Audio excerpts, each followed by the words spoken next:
Good morning. Morning. My name is Michael King. I am from the Massachusetts Family Institute. Thank you for allowing me time to speak today. My comments concern item number 1 on the agenda, the draft updated comprehensive health and physical education framework. The standards contained in the draft framework comprise a comprehensive sexuality education, CSE model of sex education. CSE content that would be taught under these standards in the framework is neither age appropriate nor medically accurate. For this reason, I urge the board to reject the framework.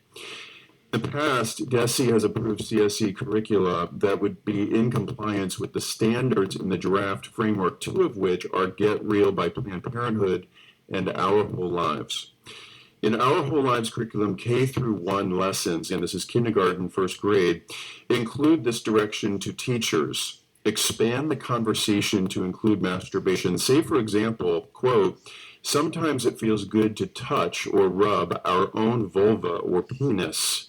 Touching and rubbing your genitals is called masturbation. Some children masturbate and others do not. It's okay to masturbate, close quote. Is this age appropriate for small children in kindergarten and first grade? In Planned Parenthood's Get Real curriculum, a 6th grade lesson teaches students as young as 11 years old how to consent to sexual activity. Students are instructed that proper consent equals an, quote, enthusiastic yes, unquote. Children aged 14 and younger cannot legally consent to sexual activity in Massachusetts. Is this lesson age appropriate for 11-year-olds? This framework also has a heavy emphasis on gender ideology, even in the youngest grades. Many Americans do not believe that gender ideology is appropriate for children. In fact, according to the recent PRRI, Public Religion Research Institute survey called The Politics of Gender Pronouns in Public Education, only 8% of Americans believe it is appropriate to teach K through 7 students that some people are transgender.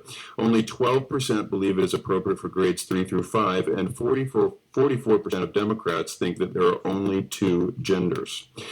CSE curricula use graphics like the gender unicorn or the genderbread person to teach young, impressionable minds that they might not be the gender they were born. This confuses students and influences them to adopt transgender identifications, putting them on a path to pursue experimental transgender treatments and surgeries. Is it medically accurate to tell young students that they can change their gender? After sex reassignment surgery, transgender identified people are nearly 20 times more likely to die from suicide than the general population.